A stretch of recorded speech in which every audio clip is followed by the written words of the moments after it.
When Hoka first announced the 10-9, the news about this crazy shoe with the exaggerated heel first started to appear just a couple of weeks before April 1st of 2020, and I thought that it was an April Fool's Day prank. Then I started seeing some pictures of it, and I thought, well, maybe those are just good Photoshop jobs. And then I started seeing video of people running in the shoe, and I thought, can the 10-9 actually be for real?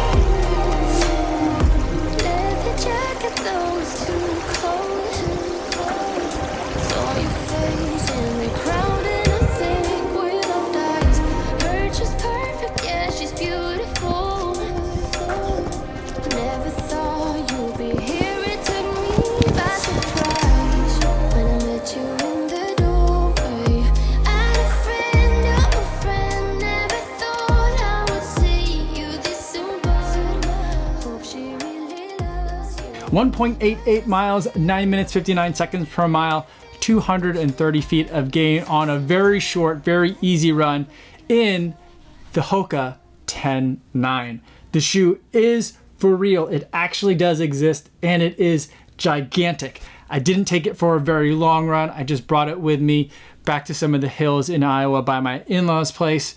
I used it for a shakeout run before the Crater Trail 50K that I ran last weekend. And before giving my thoughts on the run with this shoe, I do want to go over some disclosures. This is a pair of shoes that I purchased myself. No one sent it to me. No one's paying me to make this video. And no one's going to get a chance to preview any of my footage or my thoughts before this video goes up on YouTube. And while we're on the subject of disclaimers and disclosures, Hoka also has a disclaimer that they want in front of this shoe. It's on basically any website that you read that talks about this shoe, the disclosure or the disclaimer that comes with a shoe that looks like this. And it reads, I'll read it verbatim. Using this product for anything other than running may impair balance and dexterity. It is recommended that you don't wear these on stairs or while driving. That's directly from Hoka itself. I took this shoe out on a drive and I had to go downstairs to the car to do that. It was weird. I definitely caught the back of my heel trying to go down some stairs. I had to actually walk, like, instead of walking down the stairs normal, I had to like walk sideways so my foot would fit on the stairs, but I still kept catching this on kind of like the previous step as I was going down. So it was a super weird experience. Driving actually was kind of normal. I didn't have any issues with driving in the shoe at all, but that's not why you're here. You're here to talk about what these shoes are all about and what it's like to run in. And before we get to that, let's do some specs on this shoe first. I'll give you a second first. You could pause the video right here. Guess what the stack height is for this shoe. Put in the comments down below. Let me know what your guesses are for this stack height. Okay, did you get your guess in? The stack height for this shoe, at least according to Running Warehouse, is 37 millimeters. I have no idea how people are measuring stack height. It's just complete nonsense. There's no way that the stack height on this shoe is less than on a pair of Alpha Flies in a size 9. These are also a size 9 shoe. Let me put it in comparison. I ran the Crater Trail 50K in the Hoka Zenal, also another Hoka shoe, a size 9 with 4 millimeter lugs. These are the same shoe. Look at how different they are in size. Let me hold them up side by side. These are just, it's absolutely insane how small this shoe is compared to the other one. And I mean, it's just an absolutely gigantic shoe. Look at the base of this shoe. Everything about it is just clown sized. It's just completely ridiculous. But back to the specs, sorry, I just got off on a tangent there. It's a 37 millimeter stack height shoe with a 4 millimeter drop in an early stage meta rocker setup. There is the Hubble outsole. That's the kind of their trademark term for this. I'm not sure what that means, but the outsole is pretty nubby. Lots of tread, lots of deep lugs in here, and a very wide base for you to land on. Hoka lists this as a stable shoe, and I don't think it's because there's like medial posting or any parts of the foam that are like more firm than other that are going to be like helping you with pronation control. I just think because the platform is so wide, it's gonna feel like a stability shoe for you. Up top, There is Lycra in the vamp right here, making it nice and stretchy, so that way your toes have room to spread in here. The upper is actually super comfortable. I was very surprised about that. And the tongue is a Aryaprene upper, which is basically mesh and ventilated, and then has a little bit of padding throughout the top and a little bit of what feels like kind of like a TPU overlay, very similar to the type of material that's on, for example, the Hoka Zenal on the top of it tongue, and also very similar. The mesh looks a little bit different, but reminds me a lot of the Carbon X1's tongue, in fact, which makes a little bit more sense because I think that would have been the same production year. But the mesh also reminds me of what you're seeing on like the Mach 4, the Carbon X2, and the Rocket X in terms of the tongue there. So minimal amount of padding, but just enough to protect you from having to cinch down those laces. Everything fits here really nicely. I like the laces. They work well. Everything's locked in nice and tight.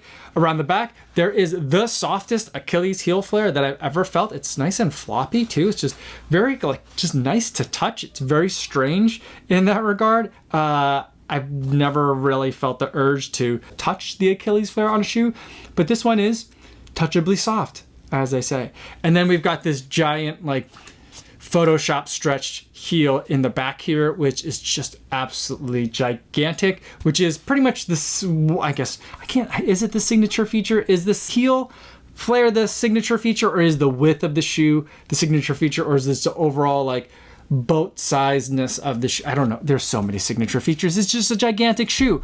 And the weight comes in at 12.4 ounces for my US men's size 9, which is, for me, coming from like the road running world, it's a pretty heavy shoe, but in the overall scheme of things, for how big that shoe is, it's kind of lightweight. It's very, very confusing. Very confusing. So what was it like to run in this shoe? I will say that the shoe was pretty normal to run in. Like, looking at this and putting it on, you look ridiculous wearing it. It's ridiculous to hold it. Just nothing about this looks like it will make sense at all. But running in it, it was comfortable underfoot. I felt like there was lots of cushioning, but yet I could still feel the lugs underneath me grabbing and getting nice grip as I went uphill, as I made turns, as I made some tempo changes. All of those things worked really well with this shoe. I like this kind of like front, I guess, 2/3. It's this back part that's just, it's hard for me to get around. I'm having a hard time like just wrapping my mind around this thing, probably because it's so big and my mind can't wrap around that much stuff that's back here. But I also just, at best, it doesn't bother me, right? And so that's kind of like a weird way to evaluate a new shoe, is that it doesn't bother me. Like, I was trying to think about the shoe, like, in my mind, like, ignore the fact that it just looks ridiculous and it has all this stuff going on back here. But I was just trying to think of like, okay, let's find some downhill sections, try to go a little bit faster. Yes, it's a shakeout run. I don't want to go too hard the day before my first trail race, but I thought, you know, I kind of put the shoes through some paces and see what it's like. And it actually felt pretty good going down some of the steeper hills that I had there. None of them were terribly long, but enough for me to get a sense of what is it going to be like to run in the shoe for some steep descents. And I actually liked it. Liked it is a weird word. I liked like everything from like here forward. I liked that. The back part here, I didn't not like it. I think that's like the best. That's the best I can give for it. I didn't not like it. It didn't really get, I was really worried that I was just gonna like just snag the back of my foot on stuff and that I was gonna trip me up. It didn't do that, but like the shoe kind of works. I'm not saying that every trail shoe from now on should adopt this giant heel like type of design, or that we should have shoes that are designed for like downhill courses or specifically for courses with very steep downhill descents. Like, I don't think that's where like the future is, but the shoe kind of works for going downhill, especially when you're trying to go downhill a little bit faster, which there's nothing about this to me that says speed, but it does a good job of really cushioning the landing that's back here. But on the other hand, for me, a lot of times when I'm trying to go faster downhill, not that I'm the most experienced or talented trail runner or hill runner, I'm still using a lot of the front part of the shoe. And so like, this isn't really helping me out very much. Only when I'm like really having to slow myself down and going very, very slow am I back on the shoe like this. And that, at that point, like speed isn't the issue for me, control is the issue for me. And to its credit, I do felt like it gave me a decent amount of control back here. But I just keep worrying about it that like if I just catch something wrong, just the sheer size of the shoe is gonna lead me to just flip over. The way that I look at a lot of like these new kinds of things in shoes is, you know, like trying to ignore it all. Does the shoe still work, right? Just ignore whatever is novel about it and just think about, does the shoe work as just a shoe? And it works for the most part. I didn't really have any complaints. This was a big swing and it made some contact. I'm not gonna say it's a miss, but it's definitely not a big hit, especially at the price. $250 for this shoe.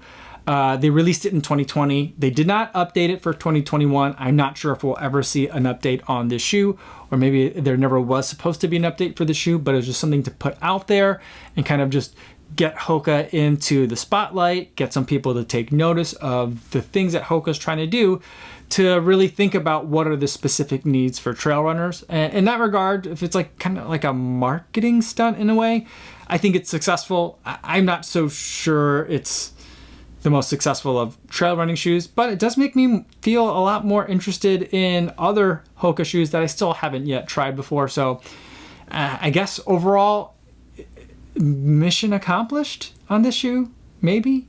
I'm not sure. I just don't know what I'm going to do with it now. I don't see myself putting in a lot of miles on this shoe, especially not here in Chicago along the lakefront. I certainly overkill there.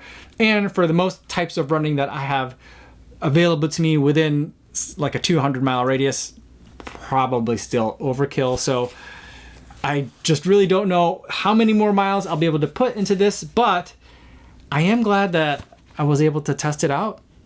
It's certainly a sight to behold, and I can now verify that it is, in fact, a very much a real shoe.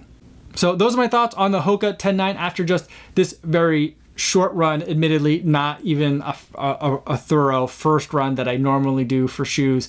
Just wanted to get it on feet and kind of see how it does as a running shoe, and it did, I guess, surprisingly well. Let me know in the comments if you have any questions about it, or if you've run in it before. I definitely want to hear from you. Let me know what your experience are, and especially where did you run in it. That's all I have for today, everybody.